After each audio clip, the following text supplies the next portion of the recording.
Jensen baru saja bangkit dan melihat kotak batu itu. Dia menemukan bahwa kotak batu itu aman dan tidak meledak. Gracia juga menatap kotak batu itu dan merasa penasaran, bagaimana kamu tahu ada bom? Bodoh, Phil memang hanya rekayasa, tapi biasanya ada mesin mekanik tersembunyi di harta karun seperti ini. Jensen tersenyum, kotak batu ini umurnya tidak pendek, tapi mesin mekaniknya masih sensitif. Gracia menatap Jensen dengan aneh, apakah kamu benar-benar seorang dokter? Kamu terlalu banyak tahu. Jensen mengangkat bahu dan berjalan kembali bersama Gracia.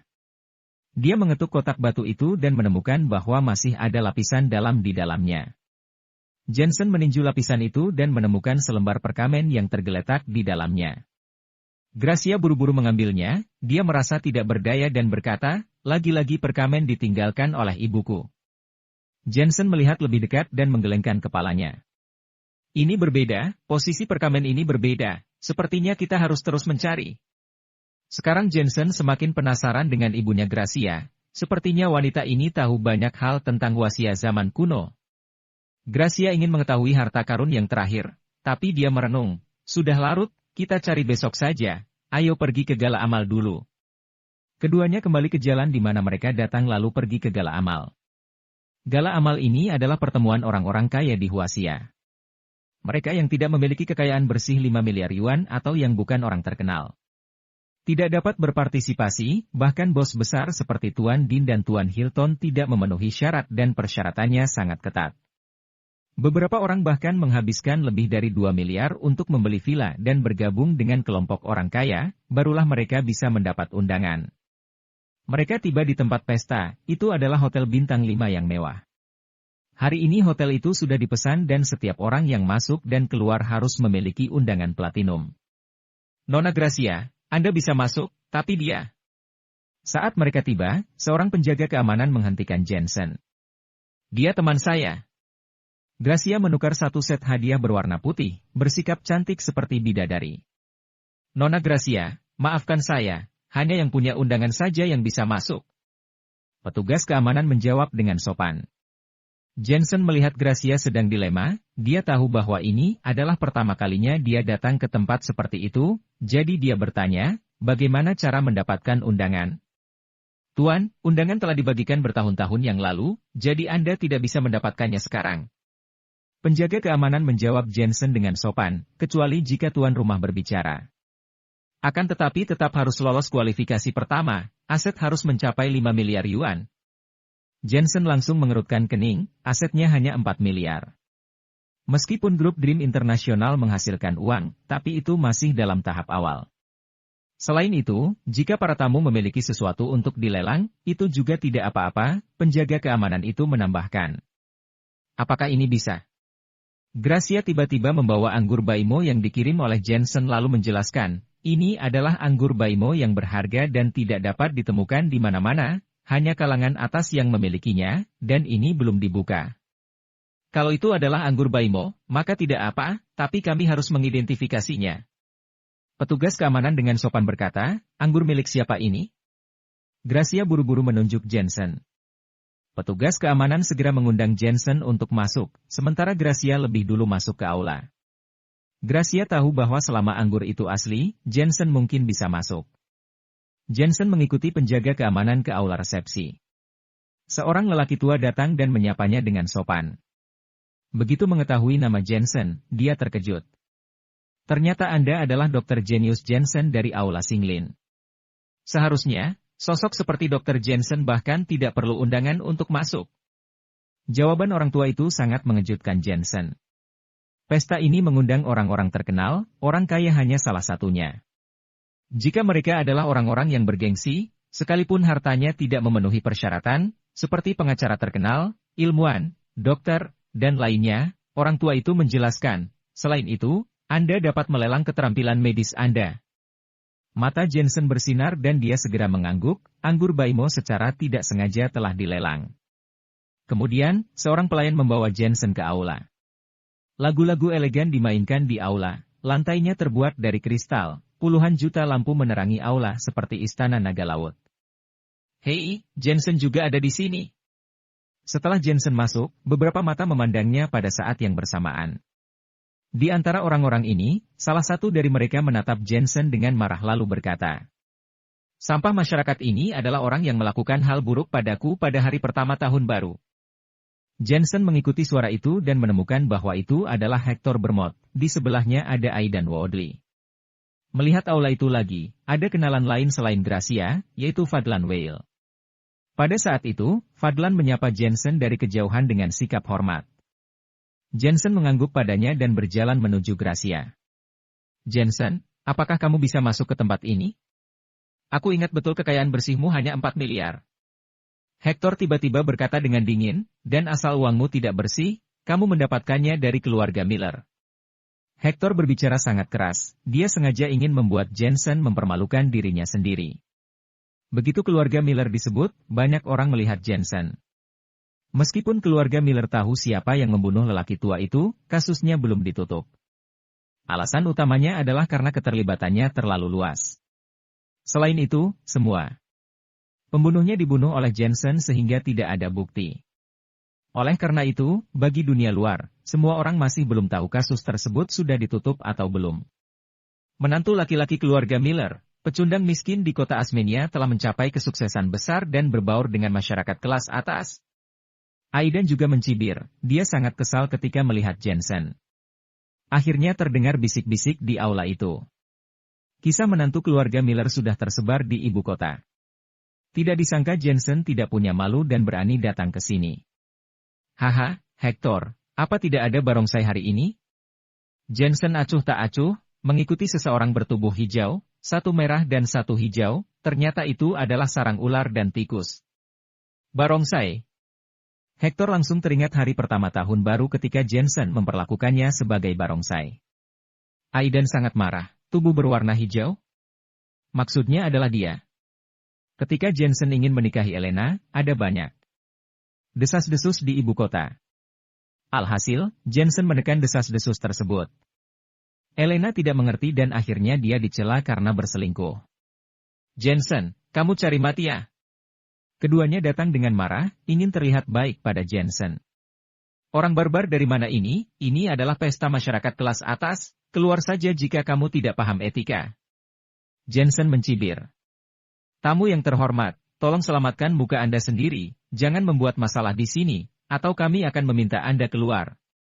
Pada saat itu, seorang lelaki tua yang tampak seperti seorang menir datang dan berkata dengan dingin kepada Aidan dan yang lainnya. Aidan dan yang lainnya tentu tidak berani macam-macam, bagaimanapun juga, sponsor pesta ini adalah orang terkaya di Huasia. Keduanya gemetar karena marah. Mereka adalah tuan muda kaya raya, sedangkan Jensen hanya bisa hidup bergantung pada wanita, tetapi di mata semua orang, mereka malah menjadi orang yang vulgar. Saat itu, pelelangan telah dimulai. Seorang wanita cantik dengan gaun ungu sedang memperkenalkan barang lelang. Barang yang dapat muncul di sini mulai dari minimal 30 juta yuan, dan semuanya adalah barang yang sangat langka. Barang pertama yang muncul adalah jam tulisan berlapis emas. Jam itu berasal dari Britania dan pernah menjadi barang favorit Raja Inggris. Menara jam kuno dengan ketinggian setengah badan orang yang terbuat dari emas murni itu didorong keluar. Pengerjaannya bagus, suara detak terdengar, pendulum berayun, menunjukkan kebangsawanan. Orang-orang kaya yang hadir membuat penawaran satu demi satu, dan akhirnya barang itu dimenangkan oleh bos bermarga Gil dengan harga 209 juta yuan. Lelang kedua adalah baskom besar yang di atasnya ada batu bulat dengan cetakan pola kompleks. Benda ini konon ditemukan di Kutub Selatan, sejauh ini tak ada yang tahu asalnya. Ada yang mengatakan itu ditinggalkan oleh alien, dan ada juga yang berkata kalau itu ditinggalkan oleh peradaban kuno. Orang-orang punya pemahaman yang berbeda-beda, tetapi mereka tahu nilainya sangat mahal. "Aku akan mengambilnya, 300 juta. Hector berbicara dengan santai. Kemudian ada seseorang yang menawar, tetapi dia langsung menaikkannya menjadi 500 juta, dan pihak lain pada akhirnya tidak berani bersaing. Jensen saat ini sedang duduk dan minum bersama Fadlan Weil. Ia heran dengan barang lelang itu. Dia pikir itu adalah barang antik Huasia, tapi ternyata itu adalah barang antik kelas dunia. Yang dilelang sekarang adalah dendrobium biru yang ditemukan di hutan Amazon. Katanya dendrobium ini telah tumbuh selama 100 tahun dan saat aku mendapatkannya, aku bahkan bertemu ular piton besar yang tingginya seperti bangunan 2 lantai. Selain itu, para ilmuwan telah mempelajari bahwa dendrobium langka ini memiliki kandungan anti kanker di dalamnya. Pembawa cara cantik itu menghidupkan suasana. 100 juta. Begitu kata-kata itu jatuh, Gracia langsung ikut menawar. Walaupun tidak tahu dendrobium ratusan tahun ini apakah bisa menyembuhkan penyakitnya. 200 juta. Hector Bermot, seorang yang lebih kaya, juga ikut menawar dengan suara yang lebih keras dari yang lain. Keluarga Bermot yang sekarang adalah keluarga bangsawan dan tidak kekurangan uang sedikit pun. 300 juta. 800 juta. Orang kaya lainnya menawar harga satu demi satu. 500 juta. Hector terus santai, tetapi Gracia mengikutinya, 600 juta. Selanjutnya tidak ada lagi yang berani menawar. Lagi pula, efek anti kanker dendrobium belum dikonfirmasi, jadi tidak perlu mengeluarkan begitu banyak uang. Nona Gracia, awal tahun begini kamu masih ingin bersaing denganku? 800 juta. Hector menaikkan harganya lagi. Aula itu gempar. 800 juta untuk membeli tanaman dendrobium. Meskipun dendrobium ini barang langka, tapi bagaimana jika khasiatnya sama dengan dendrobium biasa? Tampaknya setelah keluarga Bermot menjadi keluarga bangsawan, mereka ingin membuat namanya populer di kelas atas. Kali ini, Gracia ragu-ragu dan menyerah. Hector langsung terlihat bangga, seolah-olah seluruh ibu kota adalah dunianya. 800 juta sekali. 800 juta 2 kali. Pembawa acara yang cantik dengan senang hati mengumumkan harganya, 800 juta 3. Sebelum kata-katanya selesai, suara dingin tiba-tiba melayang keluar. 1 miliar. Semua orang terkejut. 1 miliar sudah sangat cukup untuk membangun mall di tengah kota. Siapa orang yang begitu keren ini? Hector juga terkejut melihat orang yang meneriakkan harga dan berseru, Jensen. Orang gila. Kalimat seperti itu muncul di benaknya. Semua orang di aula juga bereaksi. Menantu keluarga Miller. Dr. Jensen dari aula Singlin, untuk apa dia menginginkan dendrobium ini? Lagi pula, meskipun Jensen punya uang, tapi apa sebanding dengan keluarga bangsawan? Menaikkan harga setinggi ini benar-benar menyinggung keluarga Bermot. Bagaimanapun, keluarga Bermot saat ini tidak lagi sama seperti sebelumnya. Itu bukan sesuatu yang bisa dilakukan oleh orang biasa. Banyak orang yang diam-diam senang. Mereka merasa Jensen sedang berpura-pura, tunggu saat tidak ada yang menawar lagi dia pasti akan menangis hebat. 1,2 miliar. Tetapi pada saat ini, tawa dingin melayang keluar hanya untuk melihat bahwa Aidan Wowley lah yang menawar harganya. Harga ini sekali lagi mengejutkan penonton. Hanya sebuah tanaman dendrobium, tapi seperti obat yang akan membuat panjang umur. Jika memiliki uang 1,2 miliar, kenapa tidak menyewa tim medis saja? Jika memiliki uang 1,2 miliar, kenapa tidak membuka rumah sakit saja? Sepertinya Tuan Muda Wowley sedang menyerang Dr. Jensen. Beberapa orang merasakan suasana tegang dan menatap Jensen, bertanya-tanya apakah Jensen berani bersaing lagi. Mana mungkin dia berani? Hector berteriak dengan arogan, dia berpikir bahwa dia adalah keluarga bangsawan. Hanya keluarga bangsawan yang memiliki uang sebanyak ini. 2 miliar. Begitu kata-kata itu jatuh, Jensen tak segan menawar. Hector tampak tertegun. Bahkan pandangan Gracia membeku. 2 miliar untuk membeli tanaman dendrobium yang tidak dikenal, meskipun punya uang tapi tidak seharusnya dihamburkan seperti ini. Mata Aidan seperti terbakar amarah. Ia tidak tahu apa yang membuat Jensen tergila-gila, menghabiskan begitu banyak uang untuk melawannya, tapi dendrobium tidak berguna bagi Jensen, jadi itu pasti berguna untuknya. 3 miliar. Ia berdiri dengan desir, suaranya tercampur amarah. Bagaimanapun, awalnya dia mengira 1 miliar sudah cukup untuk menang, jadi dia membiarkan orang menawar meminta harga di awal dan bersiap untuk mengeluarkan suara palu 1 miliar. Alhasil, Jensen memotong dan mendorong harga hingga mencapai puncak. Ini sengaja dilakukan untuk membuang uangnya. Jensen, ayo dilanjutkan jika kamu memang punya kemampuan. Jika kamu tidak mampu, keluarlah. Setelah menawar harga, Aidan kembali menatap Jensen dengan marah. Benar saja, Dr. Jensen memang sengaja seperti itu terhadap Tuan Muda Aidan. Tuan Muda Aidan sangat menyedihkan. Dia menghabiskan 3 miliar dengan sia-sia. Kali ini tidak boleh kalah, tidak boleh lemah. Orang-orang kaya yang hadir membicarakannya. Jika dia berani menawar, aku benar-benar tidak tahu lagi. Hector juga berteriak membongkar segalanya tentang Jensen, asetnya, PT Senlena dan Grup Dream Internasional, hanya 4 miliar.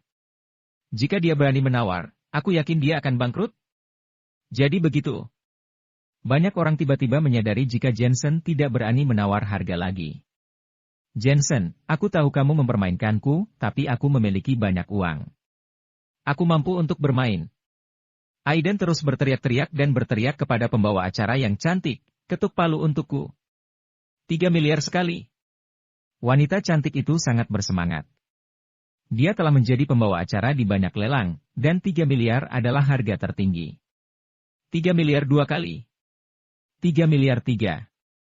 Belum selesai kata itu diucapkan, suara Jensen kembali melayang keluar, 4 miliar. Suasana di aula langsung mencapai gemuruh.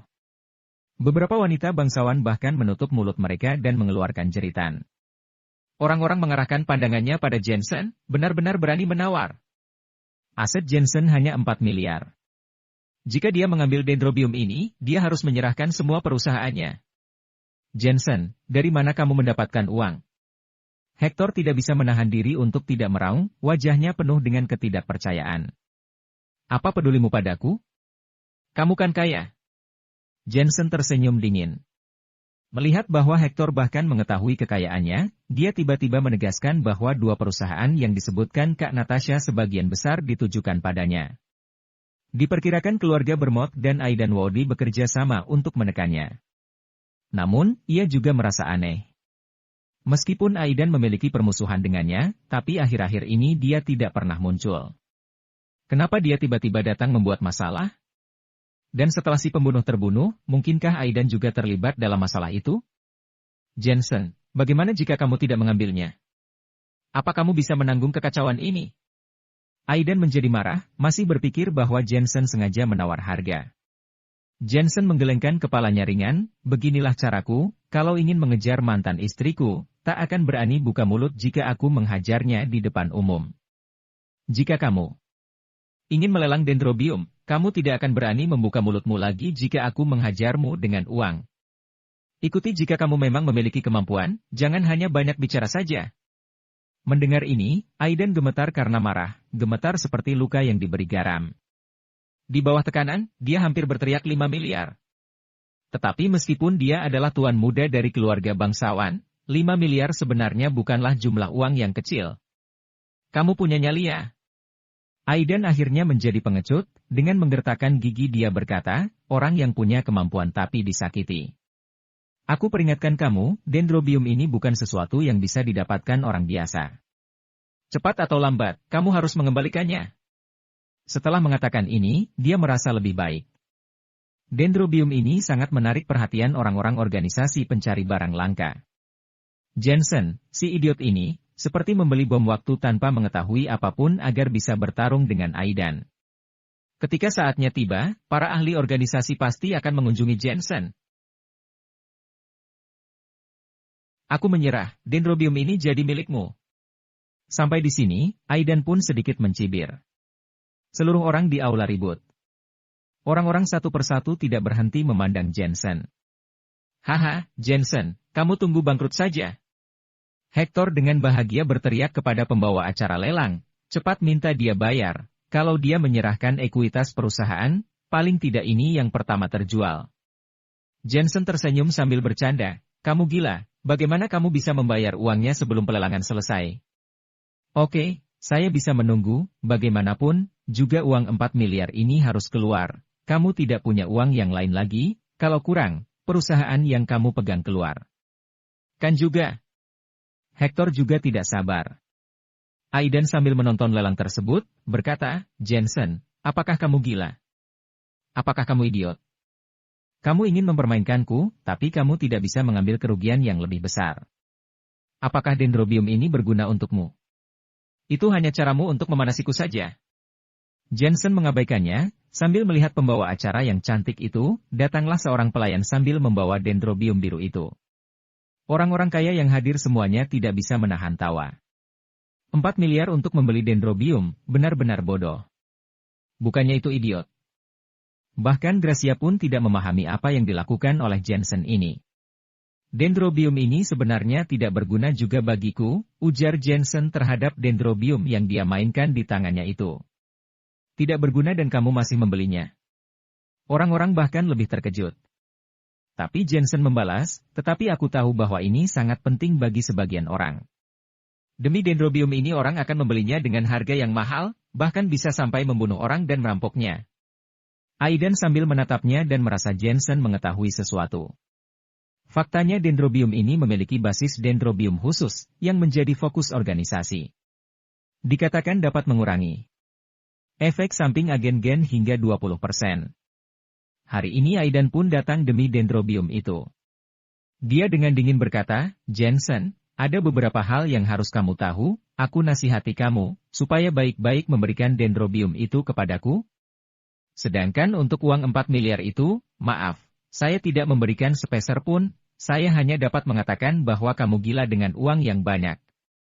Suara itu penuh dengan ancaman, situasi juga semakin panas, sepertinya Jensen akan benar-benar dibuang.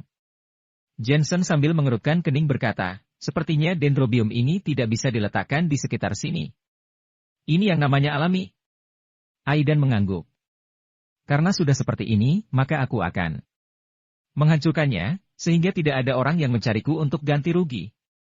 Jensen tiba-tiba tersenyum, merobek Dendrobium di tangannya, menggulungnya dan memasukkannya ke dalam gelas sambil menekannya sampai menjadi lebur, memasukkannya ke bir, lalu meminumnya. Bahkan jika cangkirnya diambil olehnya, dia tidak akan pernah meninggalkan jejak sedikit pun. Kamu. Aidan memelototinya. Dia tidak pernah mengira Jensen mempunyai ide seperti ini. Sekarang Dendrobium telah dihancurkan dan tidak ada harta yang cukup untuk menjadi daya tarik organisasi. Apakah organisasi akan mencari Jensen? Yang terpenting adalah saat ini hanya ada satu Dendrobium, hancur sama dengan tidak ada. Kalau mengingat hal ini, dari dalam hatinya dia benar-benar menyesal. Kalau tahu begitu saya akan menghancurkan puluhan miliar yuan. 4 miliar Dendrobium, rasanya juga tidak terlalu bagaimana. Setelah Jensen meminumnya, dia semakin menyesal sambil menggeleng-gelengkan kepalanya. Sebenarnya, setelah melihat Dendrobium, dia tahu itu adalah sesuatu yang diakui oleh penatua Jack, jadi dia tidak ragu-ragu untuk mengeluarkan 4 miliar dalam kemarahannya itu.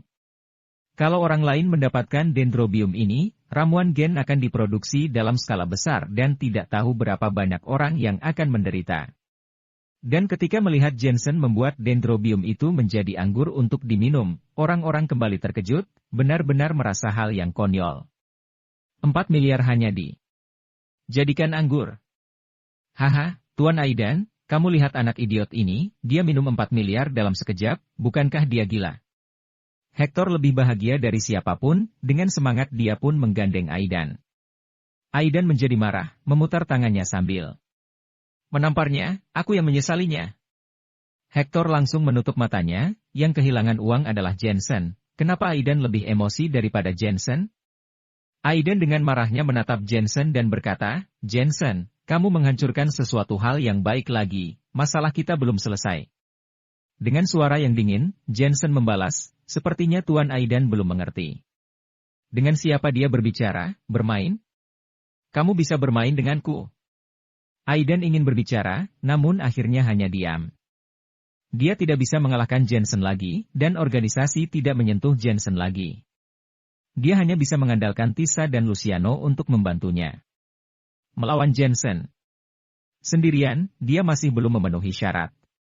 Tuan Aidan, kamu tidak perlu peduli dia makan Dendrobium atau tidak, bagaimanapun dia 4 miliar untuk memuntahkannya. Hector di samping menghibur Aidan, tidak tahu mengapa Aidan bisa begitu marah. Aidan tiba-tiba berada di titik terendah. Meskipun Jensen melanggar etika baiknya, tapi dia juga senang melihat Jensen kehilangan segalanya. Itu hanya menantu laki-laki yang datang ke rumah.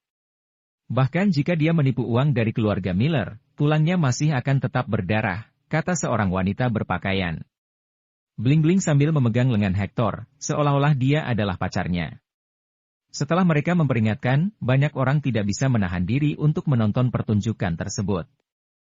Bangkrut demi sebuah tanaman Dendrobium, Jensen juga cukup berjuang keras. Jensen, apakah kamu ingin aku membantu? Gracia juga menduga kekayaan Jensen hanya sekitar 4 miliar saja.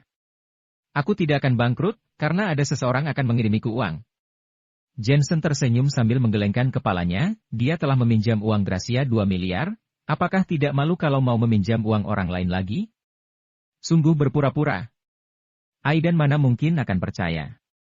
Acara lelang masih berlanjut, tetapi dengan 4 miliar di acara sebelumnya, lelang berikutnya akan terasa suram.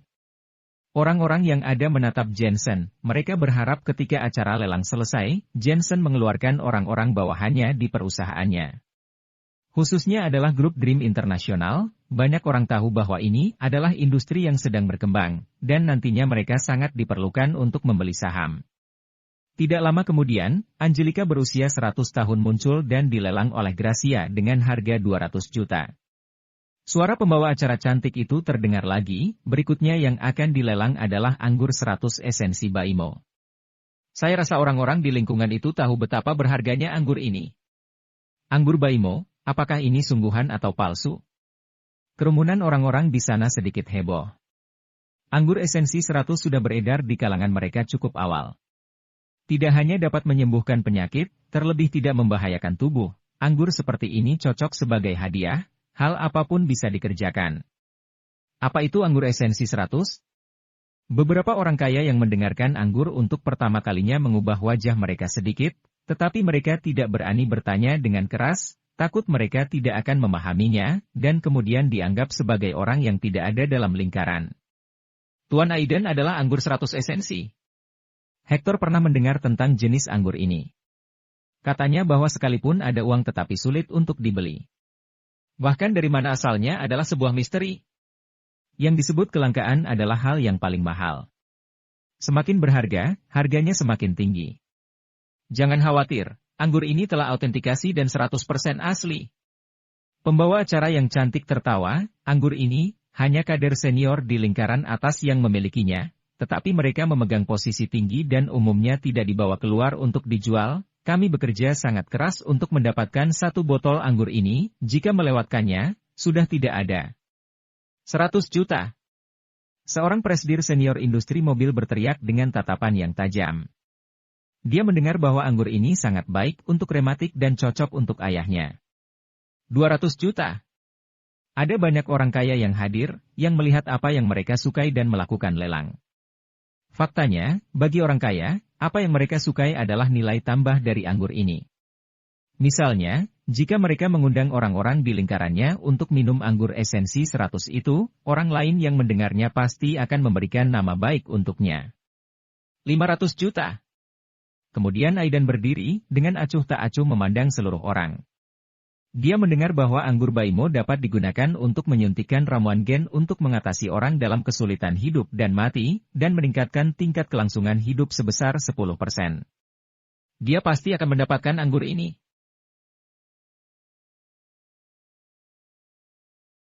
Tuan Aidan, barang atau benda yang lain bisa diberikan kepadamu, tapi tidak untuk anggur ini. Seorang pria kaya dengan dingin menyela, anggur ini dikatakan memiliki efek perlindungan pada hati. Aku sedang membutuhkannya, 2 miliar. Dalam hal kesehatan, orang-orang kaya ini sedikit pun juga tidak ragu. Haha, 1,5 miliar. Aidan kembali mendominasi membuka harga. Kali ini, semua orang kaya sangat marah, tetapi tidak berdaya. Hanya beberapa orang kaya yang tersebar menawar, 2 miliar. Mendengar suara-suara ini, Aidan tampak muram dan tiba-tiba menaikkan harga yang tinggi, 3 miliar. Aula itu sunyi, dan tidak ada yang mengira bahwa Aidan begitu sengit hingga akhir, sehingga menghalangi harapan mereka untuk tawar-menawar. Sial! Banyak orang yang memaki, anggur ini pertama kali beredar di pasaran, namun kebetulan mereka dipukul dengan uang dalam jumlah besar, dan mereka tidak berani mengembalikannya. Pada saat ini, Jensen melihat ke aula itu, dia pun tampak terkejut. Dalam tebakannya, anggur esensi 100 ini paling tinggi dilelang di harga 30 juta. Ini adalah daya tarik acara pelelangan, bisa untuk suatu barang yang sama, dijual dengan nilai 10 kali lipat, atau bahkan 100 kali lipat. Gracia yang berada di samping tertawa sambil berkata, jadi, kamu juga jangan mengatakan kamu meminjam 2 miliar yuan. Kamu memberikan satu botol anggur esensi 100 kepadaku, cukup untuk melunasi 2 miliar. Mendengar itu, Jensen hanya bisa tersenyum pahit. Haha, Jensen, apa yang kamu tertawakan? Bukankah tidak ada uang untuk bermain? Tiba-tiba, mata Aidan melihat senyum pahit Jensen. Dia mengira Jensen tertarik dengan anggur esensi 100, tetapi tidak punya uang untuk menawar. Jensen tiba-tiba menggelengkan kepalanya. Bagaimana kamu tahu aku tidak punya uang untuk bermain? Kalau begitu kamu buka harga, aku akan bermain denganmu lagi. Kamu tidak tahu manfaat anggur ini bagiku, jadi aku akan memberitahumu. Manfaatnya luar biasa. Jika kamu memiliki kemampuan, hentikan aku lagi. Jika kamu tidak menghentikanku, aku akan mendapatkan anggur ini. Aidan tidak bisa menahan cibiran dan terus-menerus menekan Jensen. Sebenarnya, dia tidak menyangka akan diadakan lelang anggur esensi 100, sebut saja ini kejutan yang menyenangkan. Kali ini, kamu menang, aku benar-benar tidak punya uang. Jensen merentangkan tangannya. Haha, Tuan Aidan, Jensen kalah darimu. Hector tampak lebih bahagia daripada Aidan. Aku sudah mengatakan, 4 miliar adalah harta yang dimilikinya, bagaimana bisa dia sekarang punya uang? Tuan muda Hector, tunggu sampai asetnya sudah habis, dia akan menjadi orang miskin. Pacar Hector pun juga mengikutinya. Aidan merasa nyaman untuk sementara waktu. Setelah pembawa acara cantik itu mengetok palu, dia mengambil botol itu dan menciumnya dengan penuh semangat dan bangga. Jensen, kamu sudah miskin, apakah kamu menyesalinya? Aku sudah mendapatkan anggur esensi 100, jadi aku akan memberitahumu untuk apa anggur itu, jangan sampai kamu tidak tahu hal berharga apa yang hilang darimu. Jelas dia sengaja menjelekkan Jensen. Tidak, aku tahu anggur ini lebih dari siapapun. Hanya kali ini Jensen menyela dan tertawa, karena anggur ini aku yang membuatnya, dan aku menggunakannya untuk pelelangan juga. Seperti petir yang menyambar langit. Kebahagiaan Aidan berhenti sampai di sana. Hector juga seperti sedang ditampar. Jensen melanjutkan, dan aku berkata sebelumnya, aku tidak akan bangkrut, karena seseorang akan memberikanku uang. Hanya saja aku tidak menyangka orang ini adalah Tuan Aidan. Hehe, terima kasih. Meski jumlahnya 3 miliar, setidaknya. Perusahaanku tidak harus diakuisisi. Ini juga berarti bahwa sebelum Dendrobium Biru, aku hanya membayar 1 miliar, dan Tuan Aidan membayar sisa 3 miliar untukku. Setiap kata yang keluar, seperti pedang yang menusuk hati Aidan, sangat sakit. Anggur ini milikmu. Aidan tiba-tiba melihat botol anggur di tangannya, dan di bawah amarahnya, dia menghancurkannya ke lantai. Awalnya, dia mendiskusikan rencananya dengan Tisa untuk menghancurkan Jensen. Alhasil, sedikit lagi berhasil, tetapi dia malah dengan sandar membantu Jensen. Dia benar-benar ingin menampar dirinya sendiri. Ah, Tuan Aidan, bagaimana bisa kamu memecahkan anggur ini? Teriakan kecemasan Hector membuat Aidan sadar, wajahnya pun langsung berubah, sebelumnya karena gegabah menghancurkan anggur senilai 3 miliar tersebut. Dia sekejap ingin bernyanyi lagu kesedihan. 3 miliar ini benar-benar terbuang dengan sia-sia. Jensen melihat ini dan berkata, aku pikir aku satu-satunya yang murah hati. Aku minum 4 miliar dendrobium dengan santai. Tidak menyangka Tuan Aidan juga lebih dari itu. 3 miliar untuk sebotol anggur dihancurkan dengan tangannya sendiri. Begitu dia mengingatnya, orang-orang kaya yang hadir juga gempar, tetapi banyak yang merasa beruntung di atas musibah itu. Mereka tidak mendapatkan anggur esensi 100, tentu saja juga tidak ingin Aidan mendapatkannya. Jensen. Aidan dengan mata yang merah, muncul niat untuk membunuh orang. Pembawa acara cantik juga terkejut, hatinya mengatakan bahwa ada begitu banyak orang kaya saat ini, 3 miliar yuan, seketika hancur begitu saja. Mari kita lanjutkan acara lelang hari ini. Dia tersenyum dan mengubah topik pembicaraan, ini adalah benda berharga terakhir, setelah melalui kualifikasi pelelangan, nilainya seharusnya yang tertinggi, dan itu bukan berbentuk? Tidak berbentuk? Apakah ini cek yang kosong? Semua orang sedang bertanya-tanya. Pembawa acara cantik itu pun tersenyum, tentu saja ini bukan cek kosong. Semua bos yang hadir adalah bos besar. Siapa yang kekurangan sedikit uang? Namun, hanya ada satu nyawa, dan tidak ada jumlah uang yang dapat dibeli kembali. Misalnya, Direktur Kimberly dari Pertambangan Barat Laut masuk dalam daftar orang kaya di Huasia di usia muda, tetapi meninggal karena serangan jantung. Jadi, uang bukanlah segalanya, hidup adalah hal terpenting.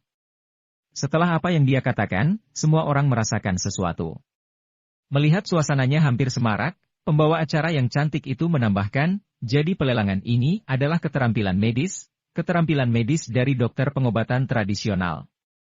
Keterampilan dokter ini telah dikenali. 4 sekolah utama pengobatan tradisional, seperti Master Ernest, Dr. Alfred, dan Master Hantu, semuanya telah diperkenalkan dengan kekuatannya masing-masing.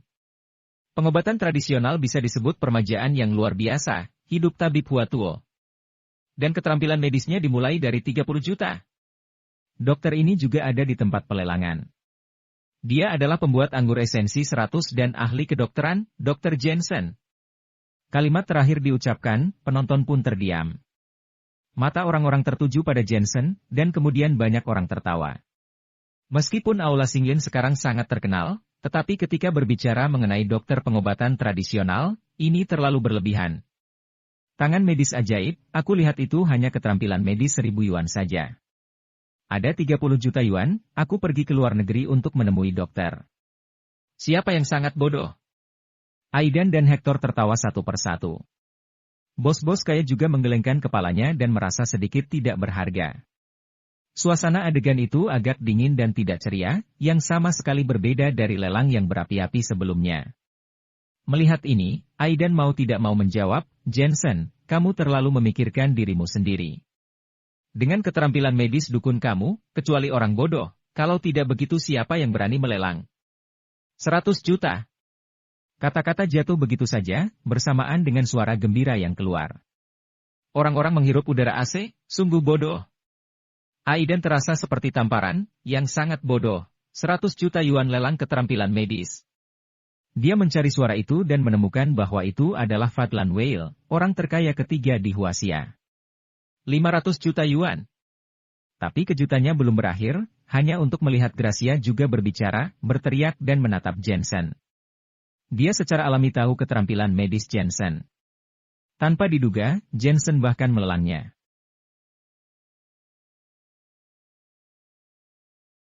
Jensen tampak tenang dan percaya diri dengan keterampilan medisnya. Jangankan 500-100 juta, bagi sebagian orang kaya 1 miliar saja tidaklah mahal. Karena hidup adalah yang paling berharga, sedangkan keterampilan medis itu tak ternilai harganya. 1 miliar. Suara Fadlan ikut terdengar, dia tahu keahlian Jensen lebih dari siapapun. 2 miliar. Gracia tidak mau kalah. 3 miliar. Fadlan berteriak lagi. Semua orang melihat 2 orang dari 10 orang terkaya di Huasia itu bersaing, hati mereka merasa semakin tidak nyaman. Tapi rasa curiga terhadap Jensen diam-diam terlepas. Jangan-jangan Dr. Jensen ini benar-benar memiliki keterampilan medis seperti Tuo Hua yang dapat menyelamatkan orang sekarat dan mengobati orang yang terluka? Aidan dan Hector sangat marah. Padahal awalnya mereka ingin melihat Jensen bangkrut, tetapi dalam sekejap mata Jensen langsung mendapat 3 miliar. Apakah ini cara dokter mencari uang? Hehe, katanya Gracia sangat dekat dengan Jensen. Kayaknya sih dia mempromosikan Jensen. Aidan tiba-tiba memikirkan.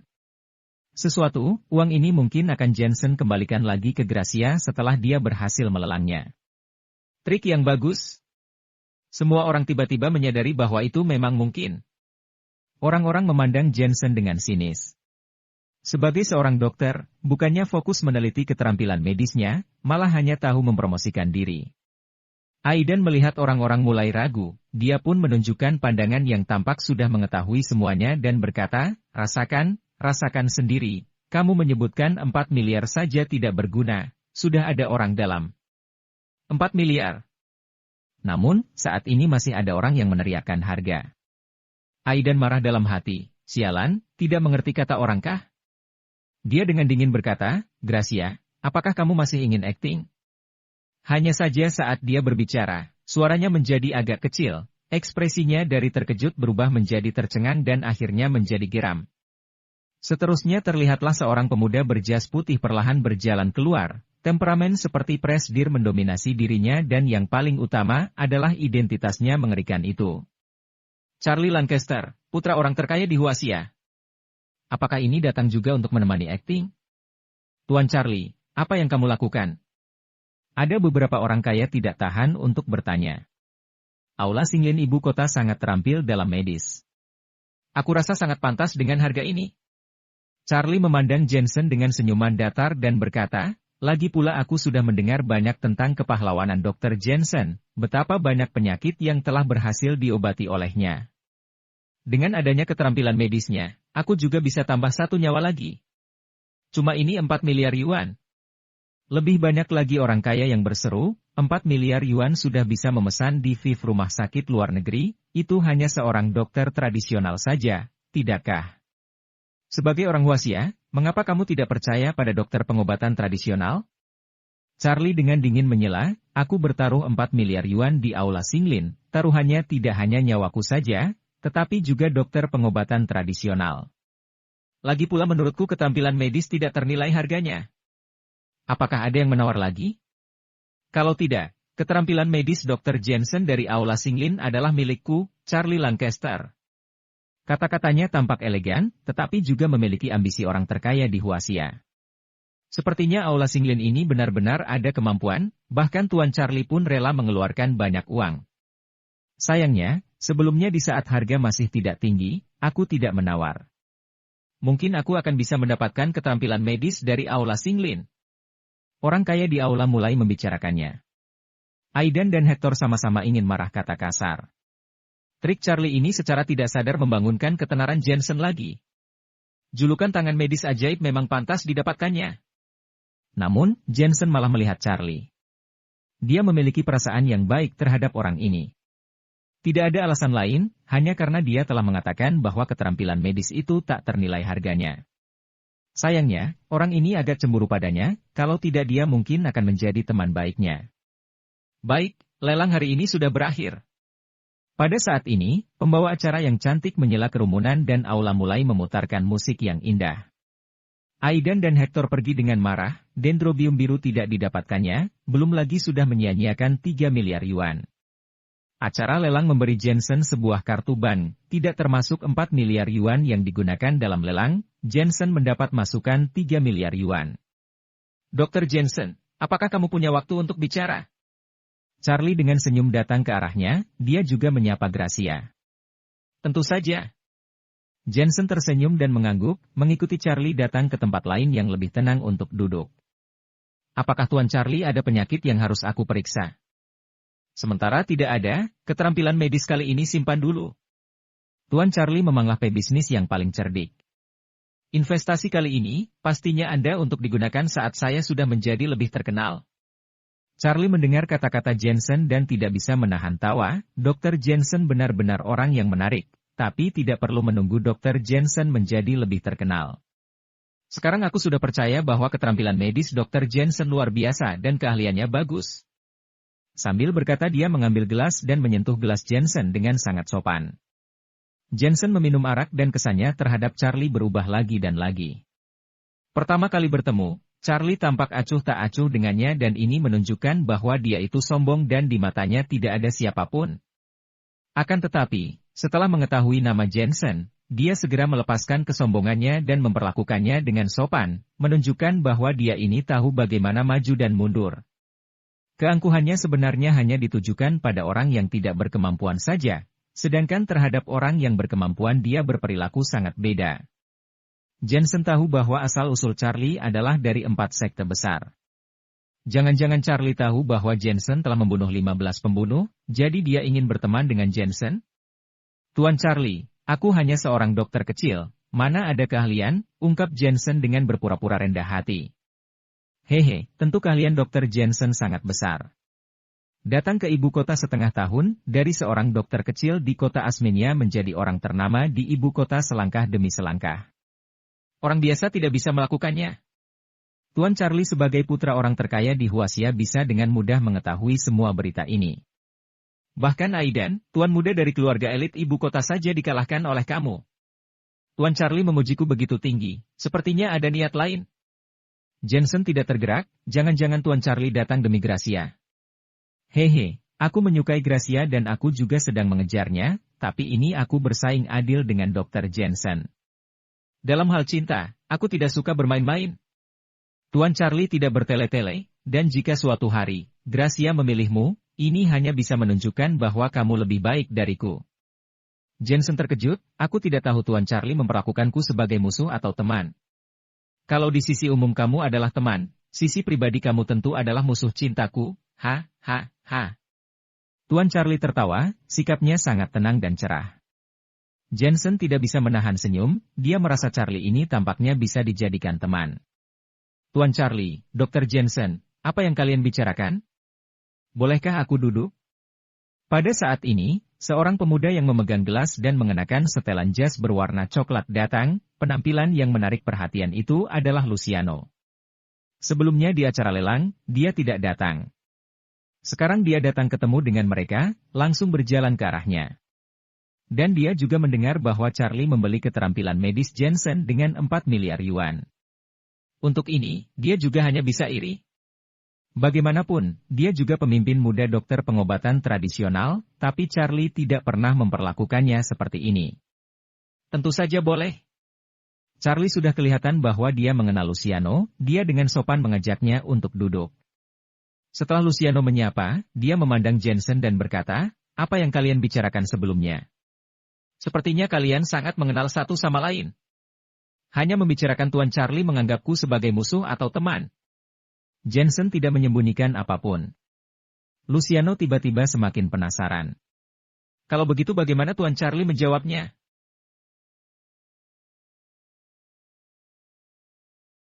Tentu saja adalah teman. Keterampilan medis Dr. Jensen begitu luar biasa, siapa berani menyinggung perasaannya, balas Charlie dengan tersenyum. Luciano agak terkejut dan dia bertanya lagi, bagaimana denganku, Dr. Jensen menganggapku sebagai musuh atau teman? Jensen seketika menyipitkan matanya tidak menyangkal, ketiga orang yang hadir ini semuanya adalah tokoh ternama di generasi muda pria di ibu kota. Charlie, orangnya banyak akal, cara bertindaknya kian tajam, latar belakangnya juga kuat. Luciano, berpenampilan baik tapi dalam hatinya licik bukan main, seni bela diri dan keterampilan medisnya semuanya lumayan, dan asal-usulnya lebih misterius lagi. Tentu saja, Jensen juga tidak kalah. Keterampilan medis dan seni bela dirinya bahkan lebih tinggi dari mereka. Di depan orang dia adalah seorang dokter, tapi di lain sisi dia adalah sosok yang membahayakan. Jensen bertanya balik, kalau begitu tidak tahu apakah Dr. Luciano ingin menjadi musuh atau teman. Kalau ini, itu tergantung pada perbedaan antara teman dan musuh lagi. Mendengar ini, Jensen meminum sedikit arak dan tertawa sendiri. Kalau kamu seorang teman, aku tentu akan memperlakukan MU dengan arak yang enak. Kalau kamu adalah musuh. Berbicara sampai sini, nadanya tiba-tiba menjadi dingin dan hawa dingin ini memenuhi sekelilingnya. Dia akan menyesal menggangguku. Sepatah kata yang lembut, membuat Charlie dan Luciano merasa dingin di seluruh badan. Seolah-olah yang duduk di sebelahnya bukanlah seorang dokter, melainkan seorang dewa kematian yang mengontrol hidup dan mati. Tentu saja, ilusi ini cepat berlalu. Luciano tertawa dan berkata, jangan khawatir, aku bersama Dr. Jensen belajar keterampilan medis, kita adalah teman. Hatinya dingin, Jensen ini sedang mengancamnya? Meski memiliki sedikit kemampuan, tapi sebagus-bagusnya dia juga hanya level menengah di peringkat surgawi saja. Siapa yang memberikannya kepercayaan diri? Ketiganya terus mengobrol, seolah-olah mereka adalah teman kuliah atau teman yang telah kenal selama bertahun-tahun. Setelah sekian lama, pesta berakhir, Jensen dan Gracia meninggalkan pesta itu bersama. Apa yang kamu katakan dengan mereka? Di pertengahan jalan, Gracia bertanya dengan pelan.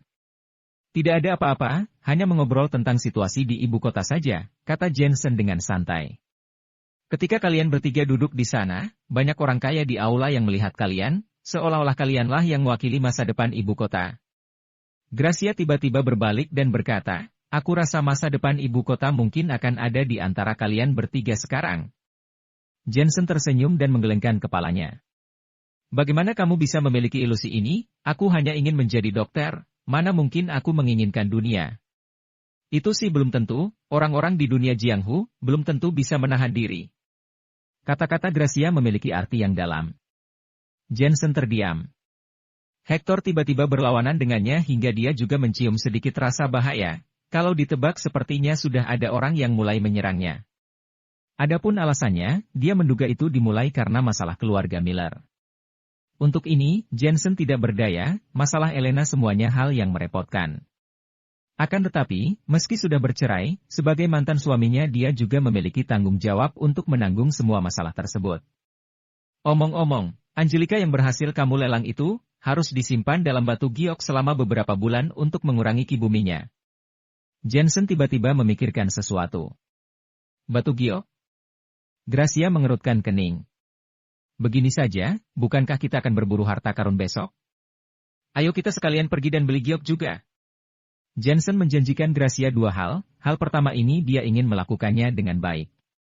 Keduanya pergi pada waktu yang disepakati. Ketika sampai di rumah, Jensen menemukan Natasha dan kakek yang masih menonton TV. Jensen sudah pulang. Natasha buru-buru membantu Jensen melepas mantelnya, kelihatannya dia sangat bahagia. Jensen, sore hari tadi, Elena membawa keluarga Lawrence datang untuk mengucapkan salam tahun baru. Kakek Herman berlari menghampiri dan juga terlihat sangat senang. Ternyata mereka senang karena hal ini. Jensen sedang dalam suasana hati yang rumit dan tertawa, sudah cerai juga, kasih salam atau tidak sama saja. Apa yang sama, mereka ini nostalgia. Kamu ini apa maksudmu, kamu tidak suka dengan mereka?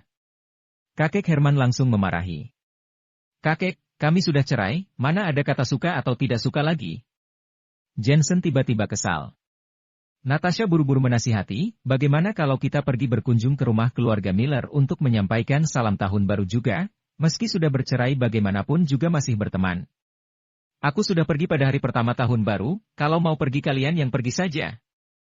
Jensen cemberut, lalu dia pun masuk ke kamar. Kalau membiarkan dia ketemu dengan Elena lagi, tidak tahu dia akan menunjukkan ekspresi yang seperti apa lagi.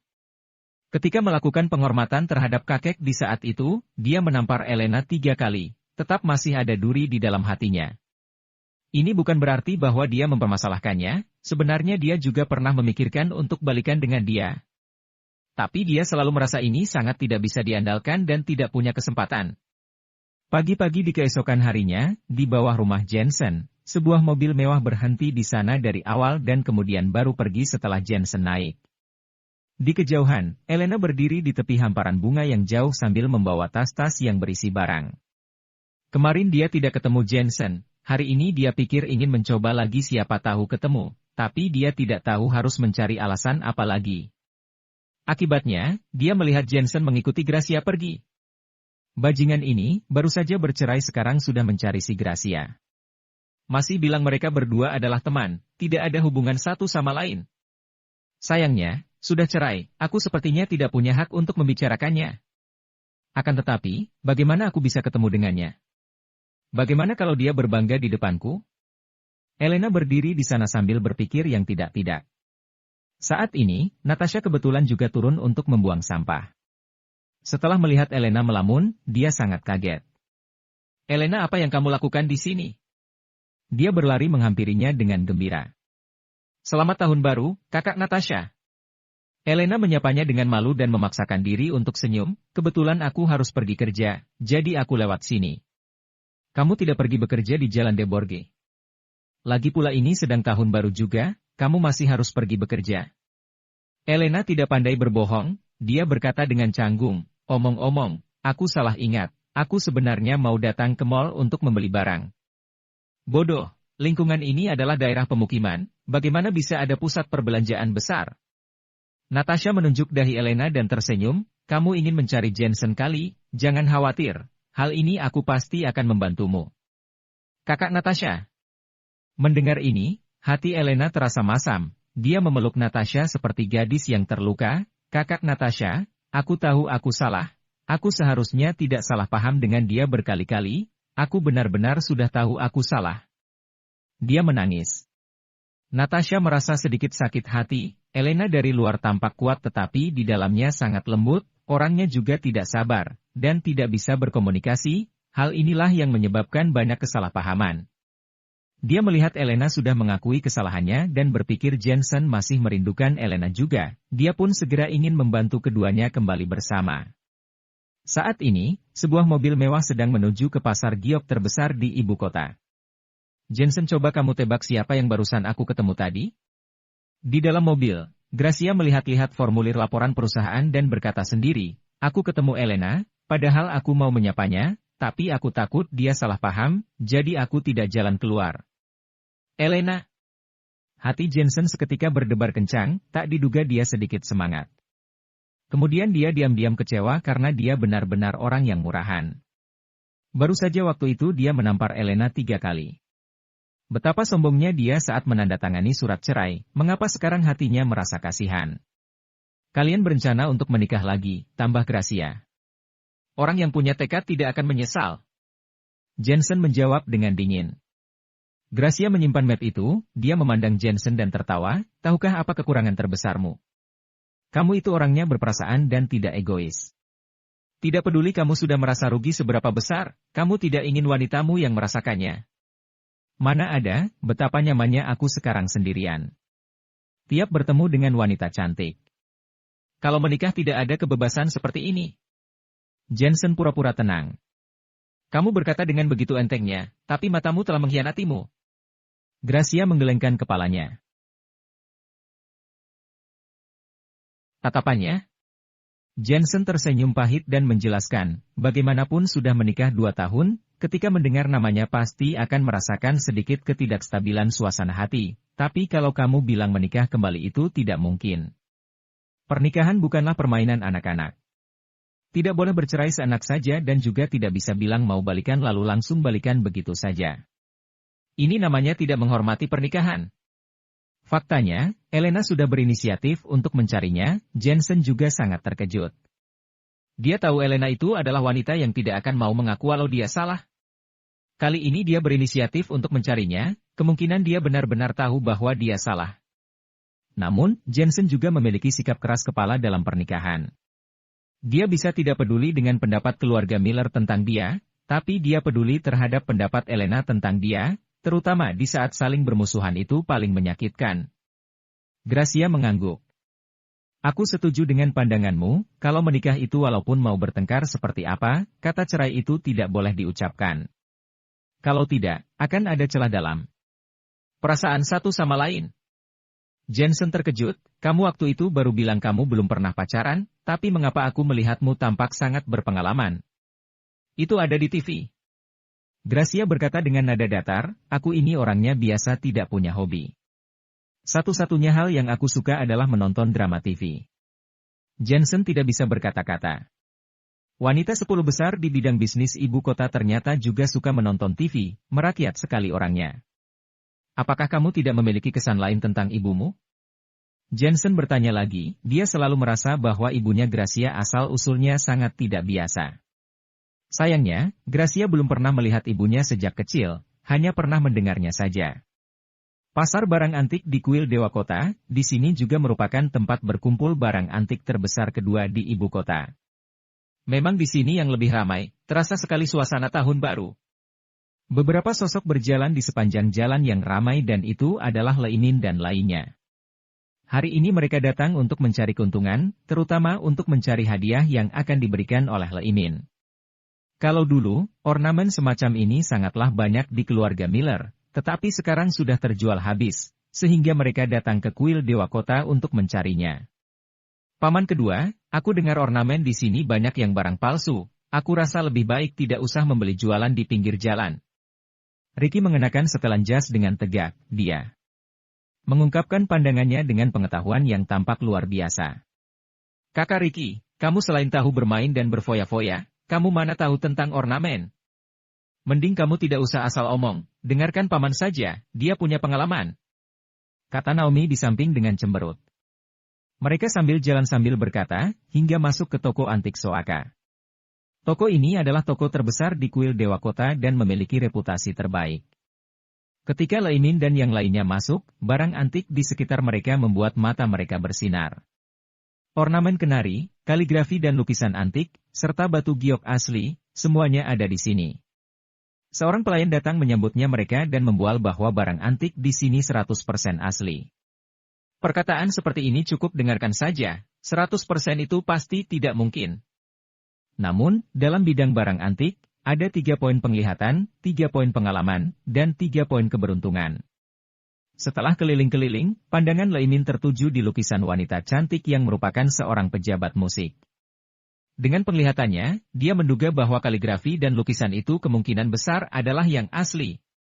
Berapa harga lukisan itu? Tanya Leimin. Pelanggan memiliki penglihatan yang bagus, harganya 100.000 yuan, langsung bisa ambil pergi. Pelayan berkata dengan murah hati. 80.000 yuan saja.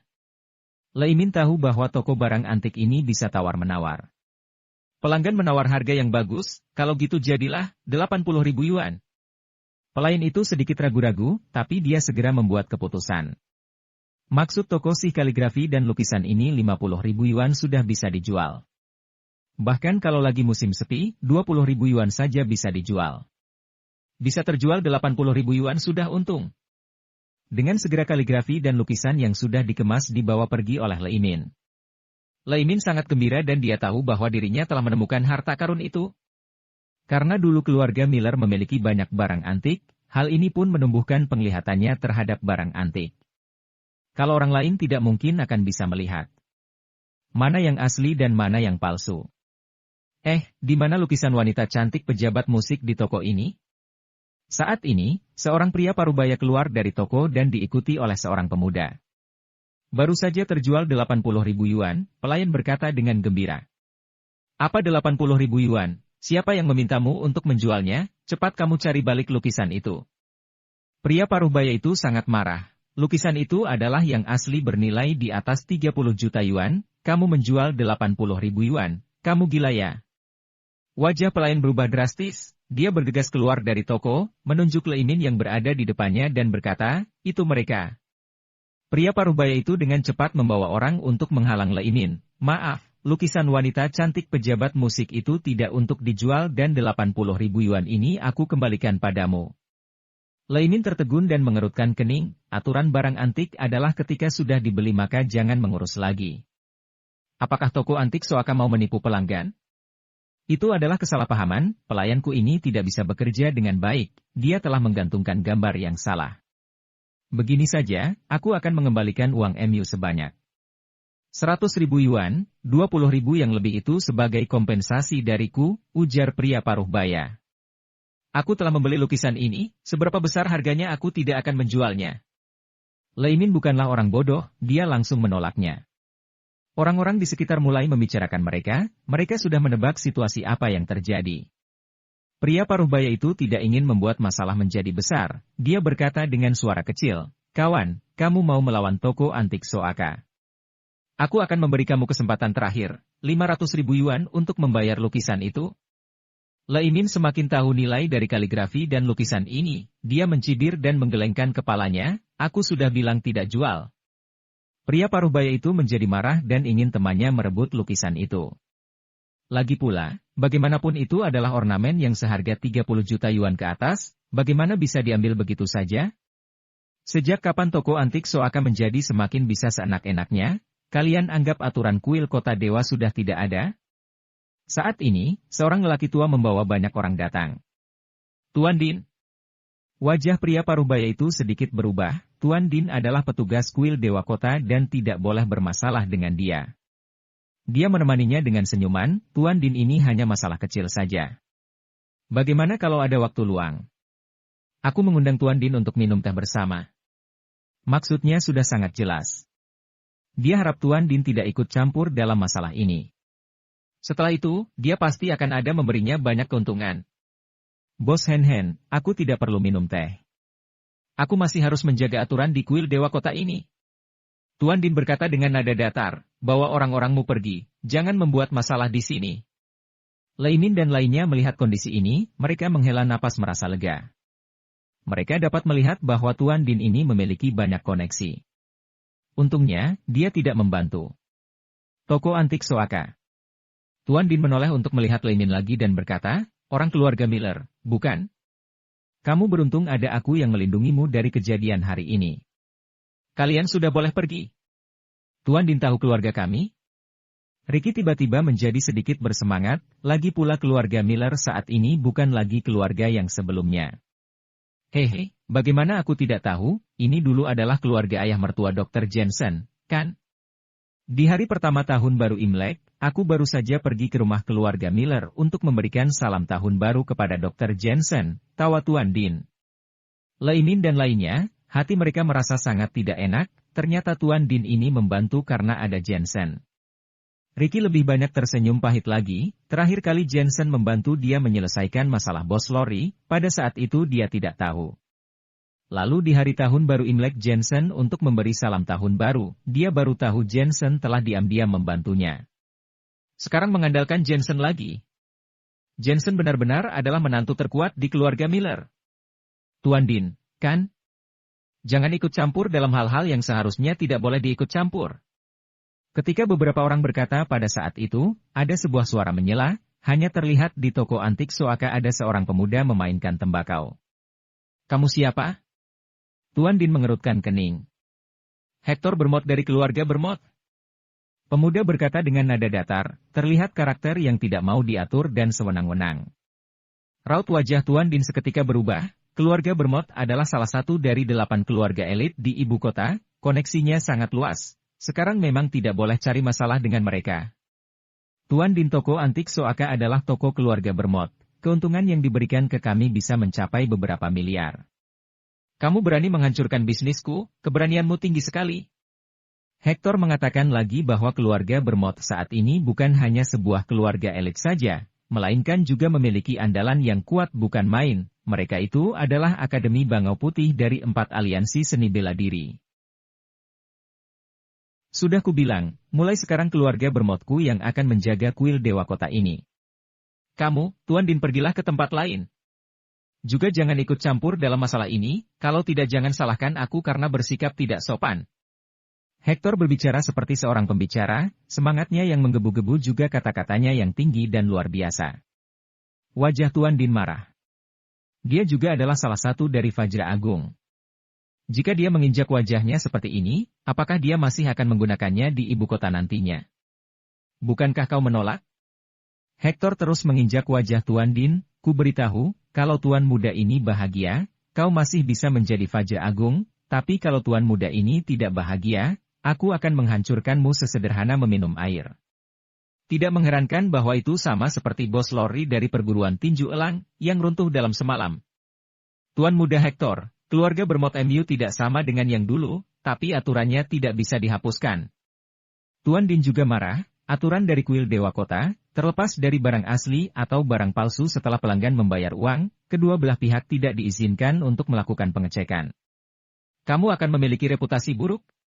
Bagaimana bisa itu buruk? Aturannya ditetapkan oleh orang-orang. Hari ini, aku Tuan Muda Hector tidak akan menetapkan aturan apapun. Bahkan jika leluhur barang antik masih hidup, dia tidak akan berani bersuara. Hector menggila. Semua orang di sekitar berbisik. Jika Hector melakukan ini, apakah kuil Dewa Kota masih akan buka? Ada aturan dalam setiap urusan, jika aturan dilanggar maka reputasinya akan hilang. Tuan Din tidak bisa menahannya. Dengan lambaian tangannya yang samar, semua orang dibawa keluar. Hector tidak takut sama sekali, bahkan mencibir dan menggelengkan kepalanya. Tuan Din, sebelum kau mulai melakukannya, kau tidak menelepon untuk bertanya pada pendukungmu.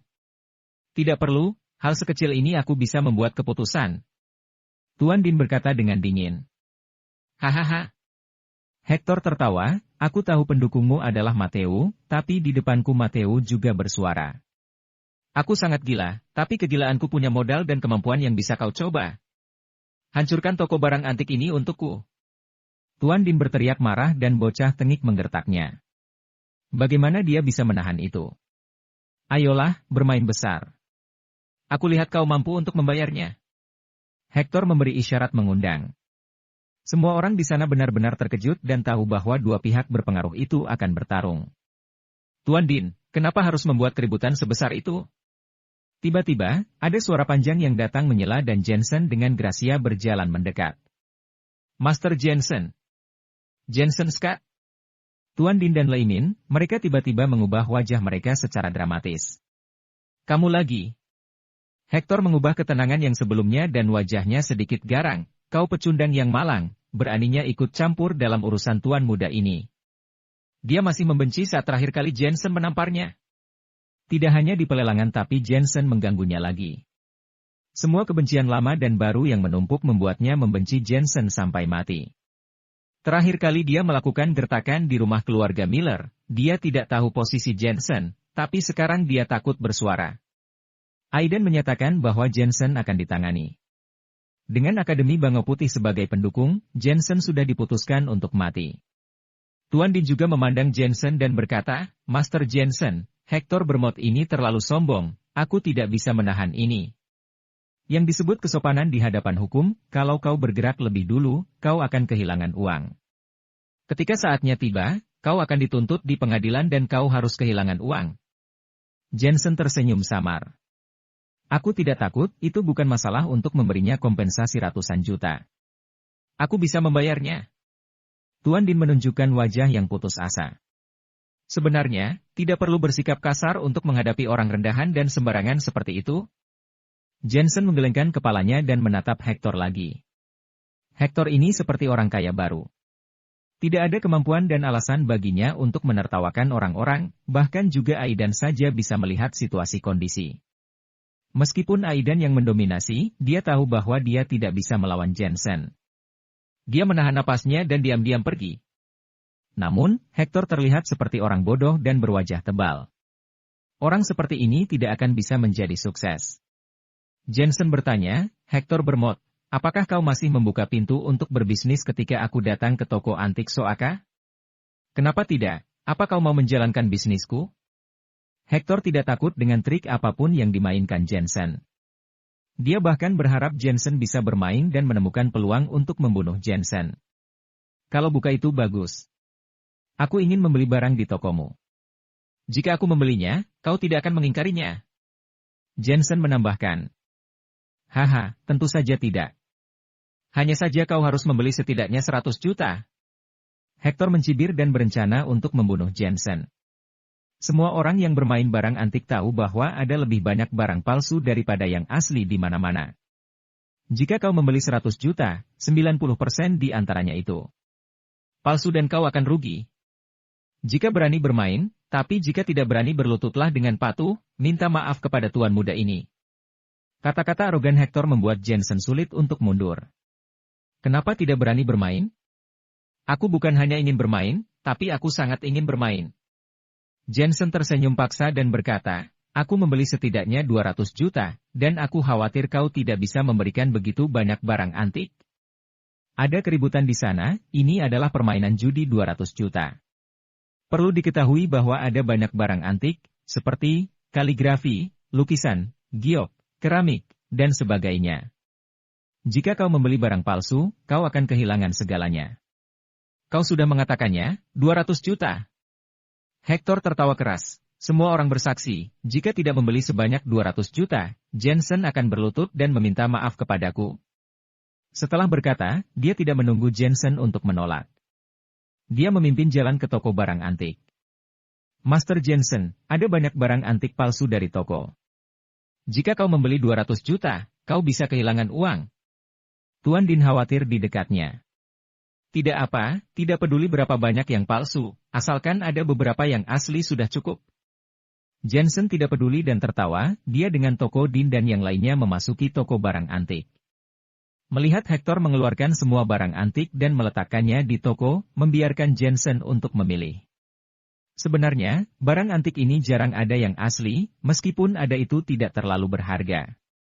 Toko antik Soaka mereka memiliki penilai khusus dan tidak akan merugi. Walaupun demikian, bahkan jika Jensen memilih yang asli, harganya pasti tidak murah, lebih mahal dari harga sebenarnya barang yang asli. Jadi tidak peduli bagaimana Jensen memilih, hasilnya adalah kerugian. Berapa harga bongkahan batu ini? Jensen mulai memilih sesuatu. 50.000. Aku akan mengambilnya dan mengambil potongan lainnya. Keluarkan semua bongkahan batu ini yang kamu punya. Ada banyak bongkahan batu, jadi ikuti aku untuk melihatnya. Pelayan membawa Jensen ke gudang.